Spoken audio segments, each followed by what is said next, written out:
IBM RXN for Chemistry combines AI, automation, and cloud to accelerate material discovery. Let's take a look and break down some of the components of the new IBM RXN website. When you log in, you'll be presented with a user interface.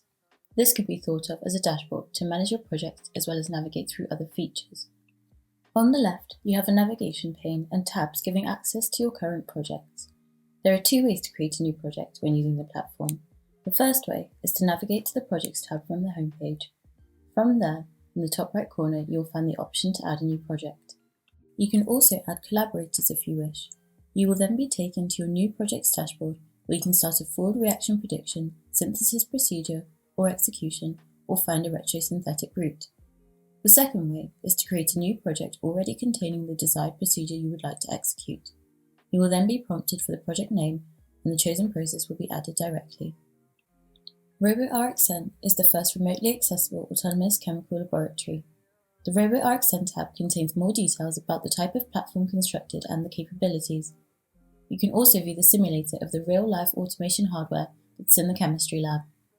Here, you can also access your activation key that is required when first creating your account.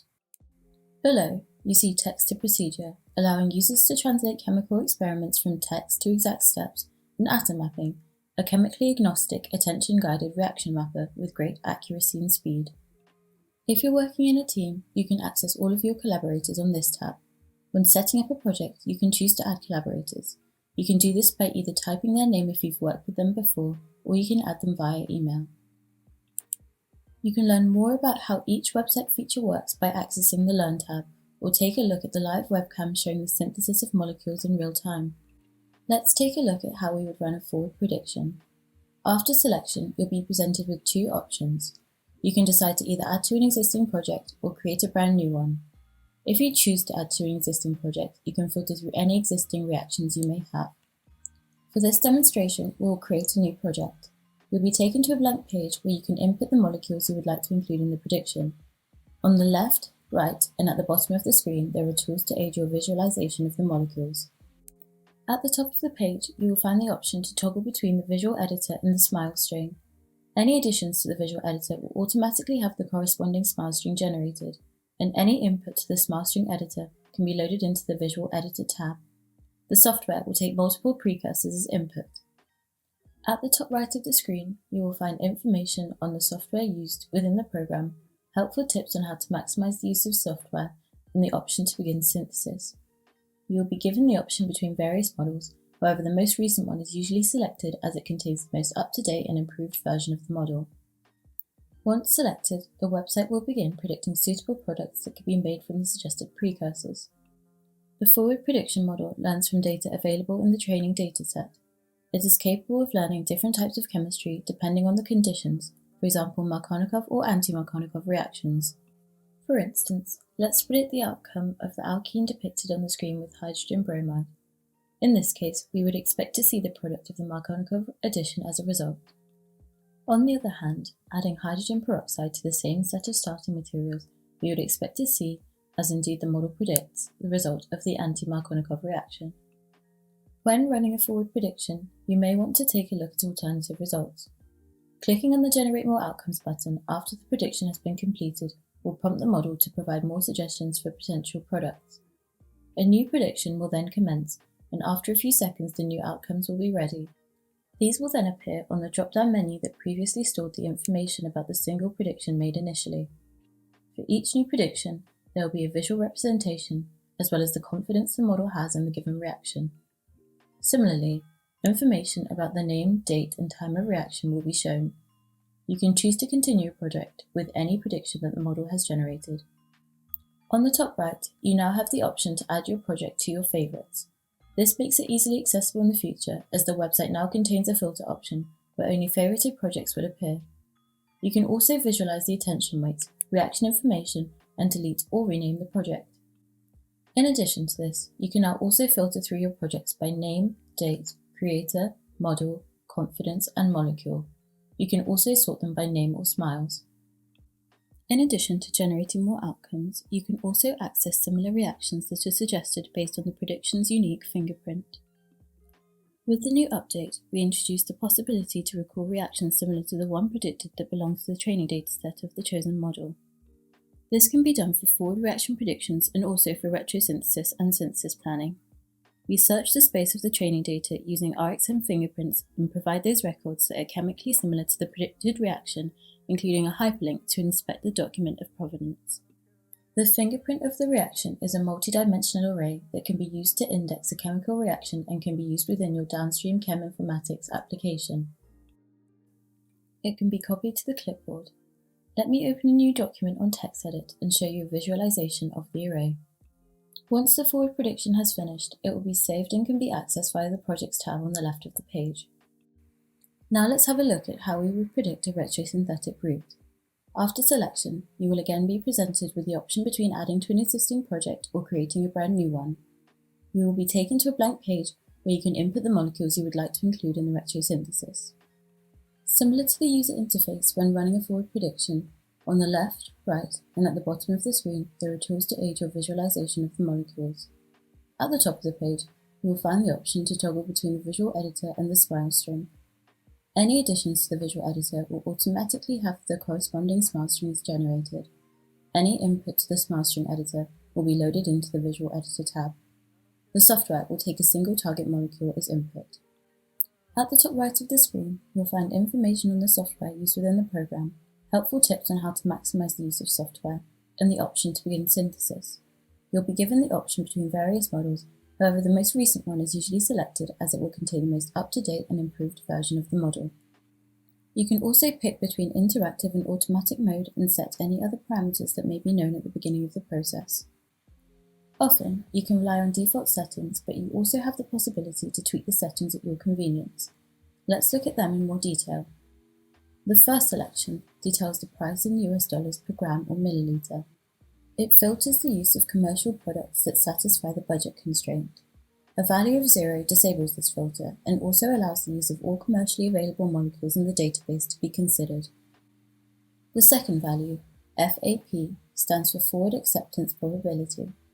It is the threshold of the forward prediction confidence that decides which single-step retrosynthetic prediction must be considered further in the expansion of the retrosynthetic route. More details about this parameter and the algorithm developed by the RXN team can be found in the link provided in the description. It is important to note that the lower the value of this setting, the less accurate your predictions will be. On the other hand, the higher the value, the higher the risk of the demand being too high on the quality of predictions and the result being no predictions matching your thresholds. The third value is the MSSR, or maximum number of single-step reactions for each retrosynthetic pathway. It sets the limit of the maximum length of steps for each pathway. The fourth value shows the MRP, the maximum number of retrosynthetic pathways. This is the maximum number of pathways that are investigated during graph exploration. The higher this number, the more routes you'll be discovering, but also the more time-consuming the generation of the retrosynthesis will be. Finally, you have the SBP, or the number of steps between the removal of low probability. Every time a single-step retrosynthetic model predicts disconnections, there is the possibility of pruning those predictions with low probability at every step if you set the value of this parameter to 1. If you wanted the pruning to occur every 2 steps, this value would be set to 2, every 3 steps to 3, and so on. This parameter may be useful to escape areas of local minima during the exploration process. However, higher values of SBP will cause a tremendous increase in the computational time. Once the desired parameters have been set, the website will begin predicting suitable retrosynthetic routes that would be needed to create a target molecule. You will be shown an estimated time of completion of the retrosynthetic route. If desired, you can always close the page and come back to the project at a later date. As with the forward prediction, the retrosynthesis will continue. On the top left, you'll see the confidence the model has that the prediction is correct, as well as information pertaining to the name, date, and time of reaction. You will also see the sequence number. At the bottom of the page, you can take a closer look at the routes by zooming in, as well as access the key that corresponds to the colours shown in the retrosynthetic route. On the top right, you now have the option to add the project to your favourites. This makes it easily accessible in the future, as the website now contains a filter option where only favorited projects will appear. You can also save the sequence as a PDF, copy the sequence, visualize the attention weights, reaction information, and delete or rename the project. When an automatic retrosynthesis is done, you can see how many sequences were generated using this route, and you will not be able to choose all the sequences as a favourite. This is because they include multiple sequences.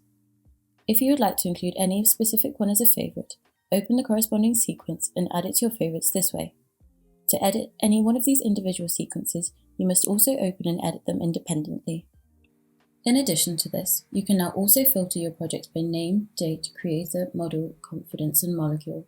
You can sort them by name and smiles as well. Once the retrosynthesis is finished, it can be saved and accessed via the Projects tab on the left of the home page. Finally, let's take a look at how we would plan a synthesis. With this feature, you can plan and execute a synthesis with the option to start from a target molecule, a retrosynthetic route, or an experimental procedure in text format.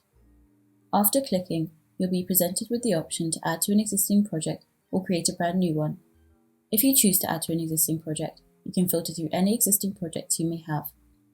In order to demonstrate this feature fully, we'll create a new project and go through each of the three options. When starting from a target molecule, you'll be taken to a blank page where you can input the molecules you would like to include in the retrosynthesis. The platform will present the same screen and tools as when running previous procedures. At the top of the page, you will find the option to toggle between the visual editor and the smile string. The software will take a single target molecule as input. At the top right of the screen, you will again find information on the software used within the program, helpful tips on how to maximize the use of software, and the option to begin synthesis.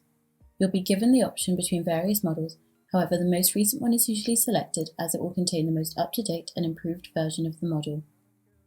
You can also pick between interactive and automatic mode and modify any of the parameters described earlier on in the video that may be known at the beginning of the process. Once selected, the website will begin predicting suitable retrosynthetic routes that would be needed to create a target molecule. You will also be shown an estimated time of completion. You can start the process, leave the page, and come back at any point. On the top left, you'll see the confidence the model has that the prediction is correct, as well as the information pertaining to the name, date, and time of reaction. You will also see the sequence number. At the bottom of the page, you can take a closer look at the routes by zooming in, as well as access the key that corresponds to the colours shown in the retrosynthetic route. After this, you can then generate a prediction for the experimental procedure. Again, you'll be presented with the option between models. By clicking Get Synthesis, the model will then generate a prediction of how best to synthesize the molecule. The plan of the synthesis will then be saved under Synthesis Procedures. After verification of the reaction settings, you can confirm them and launch a simulator. Depending on the activation key being used, you can either launch the synthesis on the robot or in a free simulator provided by the platform. The simulator runs at a speed that is 20 times faster than the real elapsed time. This allows for testing of the entire end-to-end synthesis protocol. You can choose to pause or stop the synthesis at any point, visualize RoboRXN, and see how much time the procedure will take. Once finished, the plan can be viewed by clicking the Completed button in the middle of the page. The logs of the procedure can also be viewed. The synthesis will then be saved in the Synthesis Executions folder and can be accessed via the Projects tab on the left of the home page.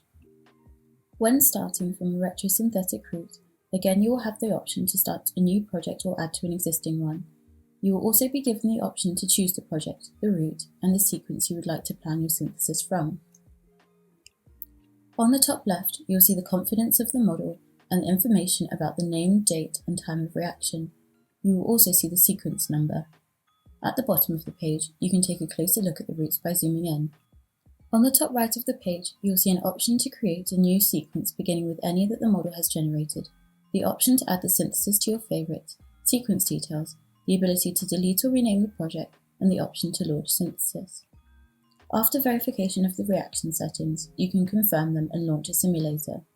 Again, depending on the activation key being used, you can either launch the synthesis on the robot or in a free simulator provided by the platform. You can choose to pause or stop the synthesis at any point, visualize RoboRXN, and see how much time is left for the synthesis. If desired, you can always close the page and come back to the project at a later date. The synthesis will continue regardless. It will then be saved in the Synthesis Executions folder and can be accessed via the Projects tab on the left of the page. To demonstrate the planning when starting from an experimental procedure text, we can try an example. You'll be given a method that can then be inspected and verified. After this, the synthesis will commence with updates being provided by the bubble connecting the product and its suggested precursors. On the top left, you will see the confidence the model has in the prediction, as well as the information pertaining to the name, date, and time of reaction. You will also see the sequence number. At the bottom of the page, you can take a closer look at the routes by zooming in, as well as access the key that corresponds to the colours shown in the retrosynthetic route. At the top right of the screen, you will find the information on the sequence, the time remaining until the synthesis is complete, as well as the option to view RoboRXN in action. You can also pause, stop, or rename the synthesis. You can always close the page and come back to the project at a later date. The retrosynthesis will continue regardless. Once finished, the project can then be accessed via the Projects tab on the left of the page. This was a brief overview of the main features of the new website. By accessing the Learn tab, you can go through videos explaining the different components individually in more detail. We wish you lots of success with your chemical predictions and hope you enjoy experimenting with the new IBM RXN for Chemistry website.